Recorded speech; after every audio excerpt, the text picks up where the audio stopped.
नमस्कार साथियों, मैं doctor Vijay Sahu advocate BS legal YouTube channel एवं सोशल मीडिया के माध्यम से आपका हार्दिक स्वागत करता हूं।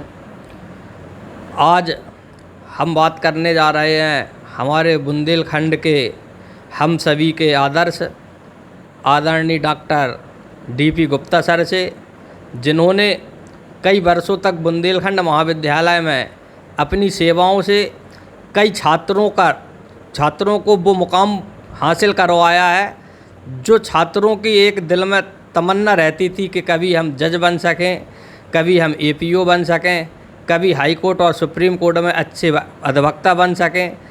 तो हमारे डॉक्टर डीपी गुप्ता सर के आशीर्वाद से हज़ारों की संख्या में वह छात्र उस मुकाम को हासिल कर चुके हैं। और आज हम जो नए 3 कानूनों में बदलाव हुए हैं उनके बारे में सर से बात करना चाह रहे हैं कि इन कानूनों से आम जनता को क्या क्या फ़ायदा होगा और क्या क्या नुकसान होने की संभावना हो सकती है। तो सर, जो नए 3 कानून बने हैं, तो सबसे पहले हम जानना चाहेंगे कि इन कानूनों का वर्तमान में क्या नाम है और पहले क्या नाम हुआ करता था और क्या इनसे लाभ होगा। देखिए, जो मेजर क्रिमिनल एक्ट था हमारा, वो इंडियन पेनल कोड भारतीय दंड संहिता 1860 थी। 1860 में पारित हुई, 1 जनवरी 1862 से लागू हुई थी। इस भारतीय दंड संहिता को रिप्लेस किया गया भारतीय न्याय संहिता 2023 से।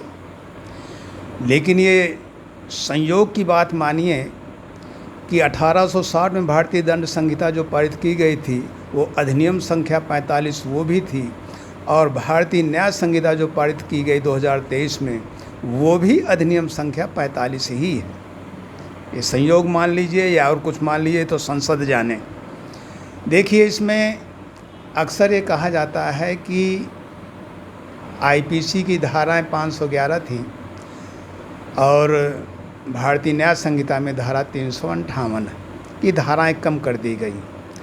और जहाँ तक मैंने उसको देखा है, धाराएं कम नहीं हुई हैं, कई धाराओं को एक धारा में समाहित कर दिया गया है। जैसे कि धारा 1 है, धारा 1 में केवल अधिनियम का नाम और कब से लागू हुआ ये ज़्यादातर दिया जाता है जब भी संसद कोई अधिनियम पारित करती है।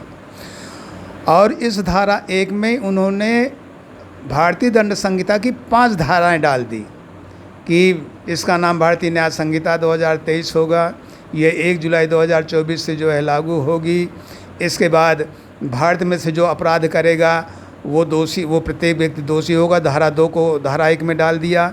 धारा 3 और 4 भी डाला गया कि यदि व्यक्ति भारत से बाहर अपराध करता है तो वो भी उसी प्रकार से दंडित किया जाएगा मानो अपराध उसने भारत में ही किया हो।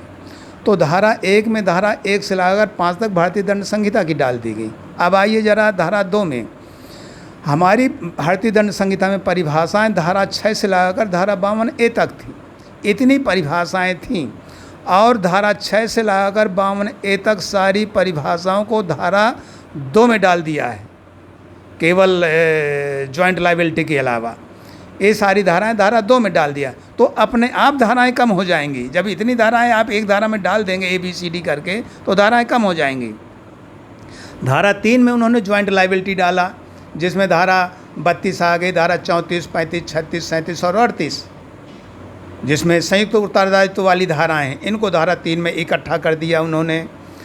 तो इस प्रकार से कई धाराओं को एक धारा में डाला गया है। इसलिए ये लगता है कि 511 धाराएं कम होकर 558 हो गई हैं, लेकिन वास्तविक रूप से ऐसा नहीं है। अब कुछ नई चीज़ें जैसे जोड़ी गई, एक धारा 48 जोड़ी गई। पहले थी धारा 108 8A, जिसकी धारा 47 है कि यदि कोई व्यक्ति भारत में से विदेश के किसी भी दूसरे देश में भारत से बाहर अपराध करने के लिए दुष्प्रेरण करता है तो दोषी होगा।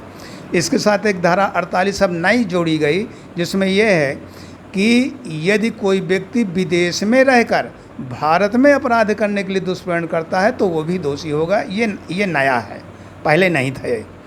और एक धारा 69 और दी गई। आप देखते होंगे कि महिलाएं जो हैं और नई लड़कियां बड़ा झांसे में आ जाती हैं और पुरुषों से उनके संबंध हो जाते हैं, जिन्हें आप शादी के बिना तो अवैध संबंधी कह सकते हैं। तो एक धारा इसमें ये जोड़ी दी गई, धारा सेक्शन 69 धारा 69, इसमें दिया गया है कि यदि कोई पुरुष अपनी पहचान छिपाकर या कोई व्यक्ति प्रमोशन का लालच देकर या कोई व्यक्ति नौकरी का लालच देकर या अन्य प्रवंचनापूर्ण साधनों के द्वारा उस पुरुष का आशय विवाह करने का नहीं है, लेकिन इन प्रवंचनापूर्ण साधनों का प्रयोग करके वो शादी का झांसा देता है कि मैं शादी आपसे करूंगा, लड़की से कहता है, और लड़की इस झांसे में आकर यदि उसके साथ संबंध बनाती है तो इसकी सज़ा जो है 10 साल तक का कारावास है।